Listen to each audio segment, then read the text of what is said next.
Record debt? Record debt? Forget about the coronavirus for a second. Record consumer debt here in America? We gotta change something.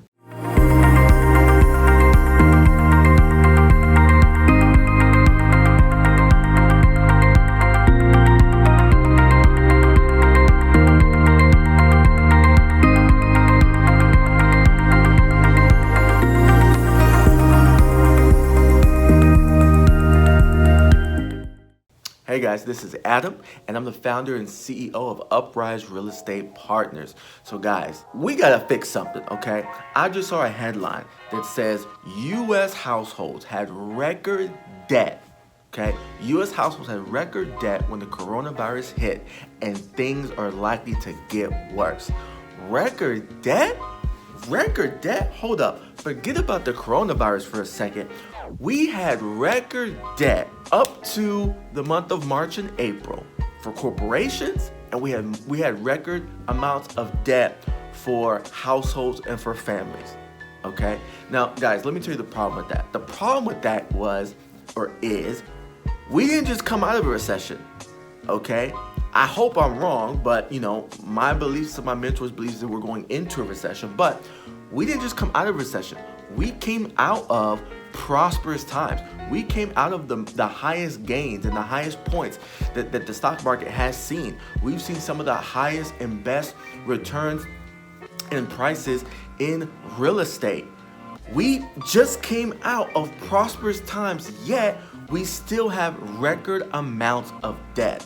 Right? And some of you guys may be saying, well, yeah, it kind of makes sense. We're making more money. We have more disposable income. So money's cheap. The government kept low interest rates low. So it's cheaper to use, someone else's money. It's cheaper to use the bank's money than it is your own money and get some leverage. Look, don't bring that over here, okay? I understand all of that. I understand leverage. I understand using OPM, other people's money. I understand all of that. But what I'm talking about is the mentality, okay, when you start connecting the dots, because it's not just, oh, we came through prosperous times and oh, we have record amounts of debt because it was so easy to borrow money. No. Because when you look at another dot, you see on that dot, it says that only 75% of Americans, I'm sorry, my fault, 75% of Americans did not have at least $1,000 in their savings account.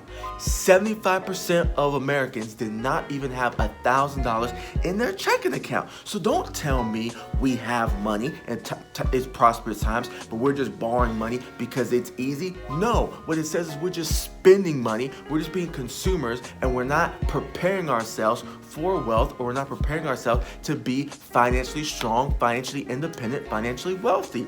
If you invest in real estate, that's one of the main reasons you invest in real estate. I hope you ain't investing in real estate just to say, I thought it was a good idea, or just to say, I always wanted to fix a house up. To me, that's not investing. That's just you playing with your money, right? That's just like you going to Walmart, buying a Frisbee and saying, let's see how far this thing goes. That, in my opinion, that's how that is, right? What we're talking about is investing. If you're investing for a goal, for a plan, for a future, you're typically doing it for passive income, financial independence, financial wealth, time freedom. Therefore, you have money freedom. You're investing for to get out of your job so you can do something that you love. There's multiple reasons of why you'd invest in real estate, but hold up. Why are we not seeing this? Why are we not seeing more results of, why are we not seeing the evidence of the mindset of people that want to accomplish these things? It makes no sense if on one side you say, okay, I want to invest in real estate so I can have financial independence. But then you go on the other side and you doing everything the opposite of moving towards financial independence. We got to start checking ourselves, because let's get something straight, guys. Let's get something straight, okay? A crisis really just shows you what you really are. I'm gonna say it again. A crisis, a problem, a big issue really just shows you what you really are, right? So if you thought you were big time, if you thought you were sound financially, if you thought you had income coming in and you had money in the bank and you were rolling high, how you feel now? How you feel now? right? How many loan programs you applied for? How long were you looking for that stimulus package? How many other stimulus things are you looking for the government to do? How quickly did you get unemployment? Right? How quickly did you look to see, how you can avoid paying your rent or not paying your mortgage, right? Or your credit cards or your car payments, right? And then for those of you who didn't do any of that, don't even sit there with an ego. How longer can you go? How much longer can you go if work stops tomorrow, right? I know some of you guys are essential workers, but if work stopped tomorrow, how long could you go before you needed to do those things? Need to stop paying your mortgage, need to stop paying your rent, need to get an extension on your car, right? Need to file for unemployment. How much longer could you go? Right? So again, a crisis just shows us who we really are. Right? And I live by a motto. Hard times just reveal to you what you really are and what you really have. Hard times. Hard times. We like to say in business, when hard time comes, we got it. Hard time comes, I come through. Okay, but how about financially?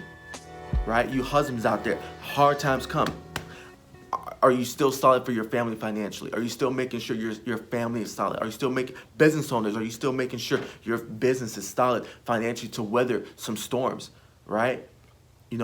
Wives, women, moms, girls out there, are you doing what you need to do to still be independent, to be able to provide for yourself and provide for your families? And single moms, are you still in a position to be able to provide if a storm comes? We all got to look in the mirror. We all got to look in the mirror. And I had to look in the mirror too. I'm going to just be honest. I had to look in the mirror too, because what's crazy was I traditionally, before I started developing, I was bad with money. Bad with money. What I mean by that is getting in credit card debt, getting in tons of consumer debt, having loans out. When I was in college one time, took out a payday loan. Dumbest mistake I ever did. Doing so many dumb financial, decisions and moves. It wasn't until I started getting into business and I had to be better with my money, right? Or else we might not be able to stay open next month. And I married my wife. My wife is a saver. She's frugal. She's much better with money. She has high taste, but she's frugal. She saves. She's great with money. She knows how to keep money. She knows how to allocate funds. And so I had to step my game up because my wife ain't playing that. She was like, we about to make this money and you get us in deeper and deeper holes. Right? So I had to step my game up when it came to the financial side of things. So my family and I have focused on some things to help prepare ourselves in times such as these, right? But I want to tell you this other quote. This quote is by Robert McKee. It says, true character is revealed in the choices a human being makes under pressure. Let's rewind that. True character is revealed in the choices a human being makes under pressure. The greater the pressure, the deeper the revelation and the truer the choice to the character's essential nature. So essentially what that's saying is, whatever your character is, whatever you think it is, whatever you say it is, whatever you try to convince other people it is, we don't have to wonder. All we got to do is look and see what happens when a little pressure comes up on you. And when pressure comes up on you, it'll be more revealed. And the higher the pressure, the more the revelation of who you really are and the choices that you really make, right? So Warren Buffett has a quote. He says, and you may have heard this several times during these last couple weeks, this last months, is it's only when the tide goes out that you learn who has been swimming naked. It's only when the tide goes out that you learn who has been swimming naked. Things may look good and rosy to a certain point, but if a company is leveraged too much, expect waves to come. But instead, the tide goes out and everything will be exposed. So that just talks about, guys, how everybody can look good on Instagram. Everybody can look good on Facebook. I think my wife and I say it all the time. We think it's funny how, you see those couples where every day, and we ain't hating, right? Do what you do. But every day, couples putting stuff on social media and Facebook, acting like they on The Bachelor, The Bachelorette, acting like every day is in paradise and they loving and hugging and everything's good 24/7, 365. But if you in a real relationship, if you're really married, you know what the deal is, right? And I'm just the kind of person, like, I like to keep it real, because when you are fake, when you're not transparent, when you act like you have it all together all the time, I'm just gonna be honest, it doesn't really help me, because I'm gonna go through some stuff. I'm gonna go through some stuff. My relationship is gonna go through some stuff. My investments are gonna go through some stuff. My money's gonna go through some stuff. My health may go through some stuff. So I need to know how to rebound. I need to know how to course correct just as much as I need to know how to do things right when things are going well. Things may go well, and you may teach me how to do things right when things are going well, and that's all fine and dandy. But I also need to know how to rebound when things aren't going well. I also need to know how to course correct when I find myself off track. Come on, guys. Come on. I've told you guys before, it is time to get stronger mentally, spiritually, physically. I was speaking to one of my clients today where he's rehabbing some properties. He's about to put them on the market to rent them out, and he's coming into a situation where he's going to have 4 different properties, but 4 different units that need to get rented out and get leased out over the next month and a half. And we were talking about what's happening with the market with the coronavirus and stuff, and I told him, and I said, look, here's what happened this past month with another client. Check out the video for that in our playlist. It's about keeping your composure, right, when pressure comes. How he's working with another client was working with another property management company, and they weren't sure how to evaluate or how to navigate, whether things were going good or bad in terms of trying to lease his property out when the coronavirus first hit. And I came in and started coaching them. And I was like, hold up, just keep our composure. Let's wait. May 1st coming around, government opens, the economy back up, boom, property's leased, right? So I was explaining to my client right now that I personally believe that in June, we're going to see a spike in real estate. I believe we're going to see a spike where people were, chained up, held down, whatever you want to call it, had to stay up in the house in the months of April and May. I'm sorry, in the months of end of March and May. But they still had real estate desires. They still wanted places to live, places to sleep, all that kind of stuff. And I believe in the month of June, now more states are opening up, you're going to see a huge spike in June. Now I believe we're going to see a drop after that, shortly after that, but we're going to see a big spike in June. So I said, make sure your team is ready, your property management company and your team is ready to take advantage of the spike in June. So why did I bring that up? Because him and I were talking, and we were talking about the coronavirus, and he was saying how this has revealed some things that he needs to improve upon, that when he does future investments, to have a certain amount of reserves, that to have a certain, to have a realistic number of weeks in his mind when it comes time to, rehab a property. And I told him, I said, look, I really don't want to say this out loud, but it's the truth. I hate the coronavirus. I hate it. I hate that it's here. I hate the lives it's taken. I hate the destruction that it's caused. I hate the people that it's hurt and the families that it's hurt. But I'm grateful. Let's say it again. I'm grateful, okay? I'm grateful for the lessons that the coronavirus has taught me. Now, I'm going to be real. Some of you think I just did blasphemy and what I said was the craziest thing in the world. And just being honest, this is a higher maturity level. This is a higher spiritual type of thought that I'm speaking about right now. So just stay with me, okay?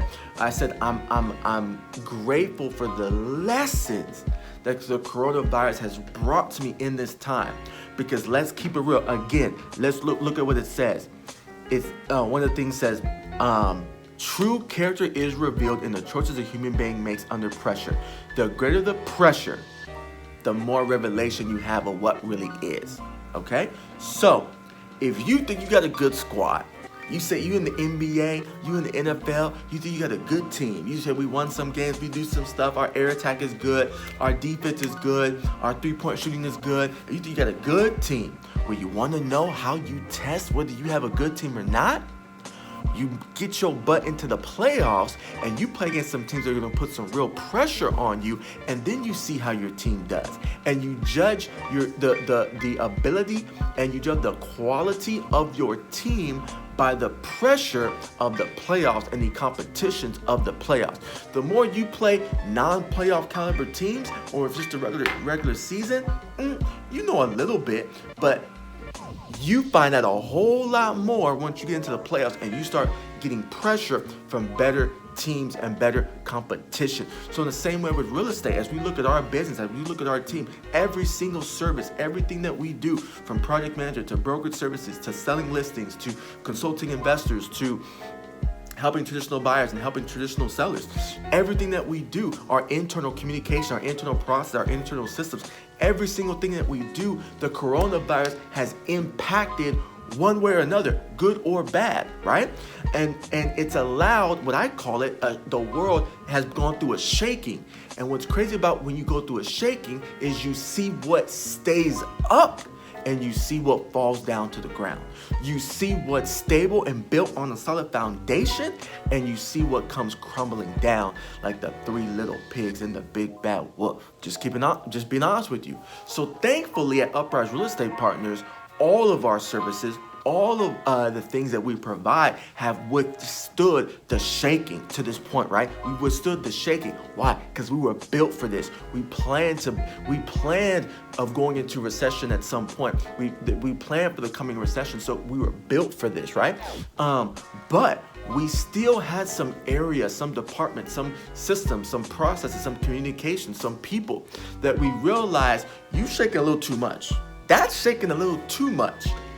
And if the shaking keeps persisting, we're going to have some issues. It may still be there, but we're going to have some issues. We're going to have to do too many repairs later on. So you know what we're going to do? We're going to come up in there and we're going to solidify that foundation even more. We're going to put some more pier beams up in there. We're going to put some more piers up in there to solidify that foundation even more. So that if the earth keeps shaking, or if there's a greater shaking later on, we know we're going to be able to stand the test of time, and we're going to be able to still produce the level of communication, the level of service, and the end result that we want to our customers, our clients, and our community, right? And so guys, please get stronger. Please do what you need to do. Evaluate. Don't just, one of my mentors says, actually two of my mentors say, they say, don't let a good crisis go to waste. Don't let a good crisis go to waste. Do what you can. Do what you can to look at your life and get stronger. Do what you can to look at your life and get stronger. That's what this time is. And you say, where do I need to get stronger? Wherever you feel things starting to unravel, wherever you feel things aren't progressing the way you want them to progress, wherever you see a difference in the quality of a thing in your life than 2 months ago, 3 months ago, 4 months ago, 6 months ago, then that may be an area that you focus on getting stronger and solidifying even more.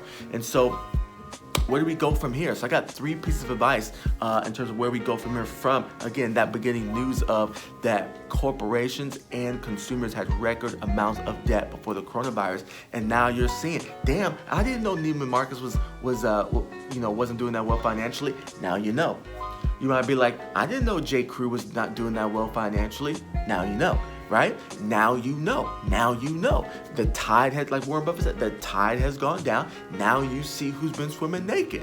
So now it's time to run back up in the house, get your shorts, and if you a boss, if you really about this life, whatever you do, whatever your career is, whatever your passion is, whatever your goals are as a husband, as a wife, as a son, as a daughter, as a college student, as a entrepreneur, as an employee, as a employerpreneur, whatever the case may be. Go in, get your shorts, get your bathing suit, and come back out here ready to go to war during these times, right? During these times. And so, financially speaking, I highly, highly recommend you guys doing number 1, getting out of consumer debt, right? Getting out of consumer debt. So depending on who you talk to and who you listen to and what book you read, you hear, oh, don't get in any debt. Oh, there's this other book that says there's good debt and bad debt. Look, this ain't the time for that discussion, but the one thing we can all agree on is consumer debt, credit card debt. Consumer debt is bad, not good for you. Right?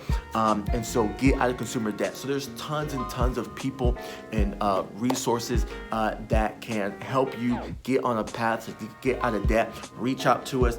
My family, we've done that for the purpose of getting out of debt. And just be honest, when times are good, you allow old habits to creep back in, and you kind of get back in a little bit of debt, right?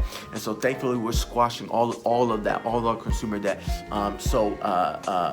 Highly recommend Debt Snowballs. There's great people out there that have great products and programs and teachings on getting out of debt, as well as accountability groups and programs you can take advantage of. So reach out to us, comment below if you have a program that you're doing right now, or if you like information on the program, comment below. We'll make sure we add some more links to give you guys those as resources.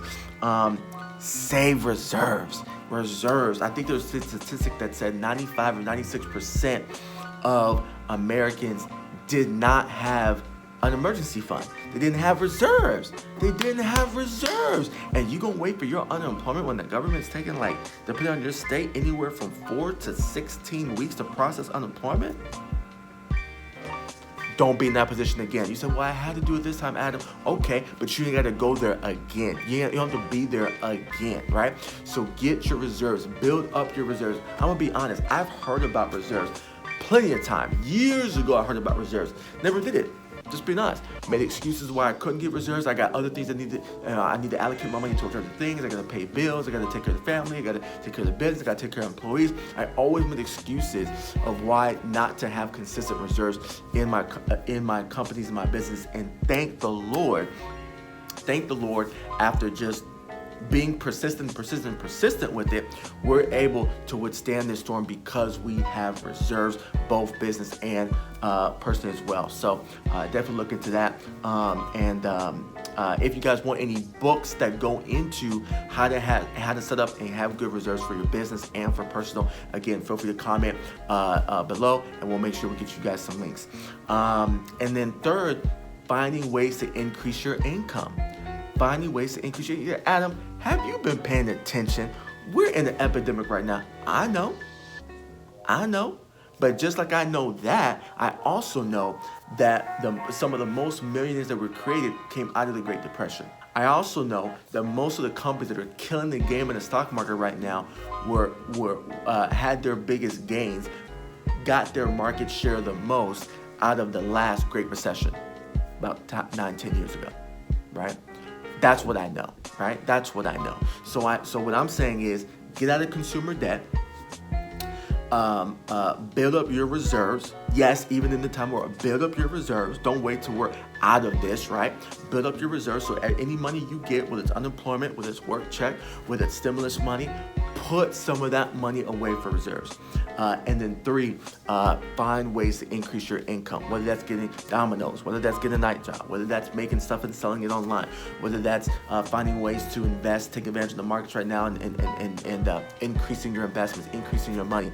But even in increasing your income, it's also decreasing your expenses. Because think about it, you could be, let's say you're making $3,000, $5,000, $10,000 a month, and your expenses are $7,000. You say, well, I can't make more money. Yeah, you can. Decrease your expenses, and now your income feels like a lot more because it's not coming in and just all going out the door, right? So I know this is enough ranting from me, guys, but this is from my heart.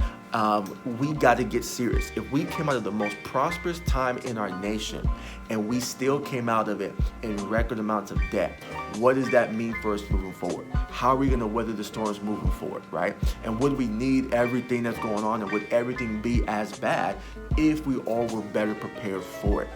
Again, get stronger. Why do we say other generations, our grandparents and people before them, were stronger generation? Because they had to go through so much. They had to go through war. They had to go through famine. They had to go through civil rights. They had to go through other pandemics. They had to go through market crashes. They had to go through war and people dying and stuff like that. So they had to build up and build strength, and they naturally just got stronger because there was so much pressure in their lives during those times. And so again, don't let a good crisis go to waste, right? There's gonna be heartache. There's gonna be death. There's gonna be people getting sick, and that sucks, right? But make sure that you are stronger at the end of this than you were at the beginning. We love you guys. We'll see you. Talk to you soon. And don't forget, if you love what you see here, please feel free to subscribe. Click the subscription button below. That way you're able to receive the new videos that we have. Hit the notification button as well. That way your YouTube alerts you when we do a new video. And hit the like button so YouTube and us know that you want to see more content like this. And we'll keep it going. Holla at your boy.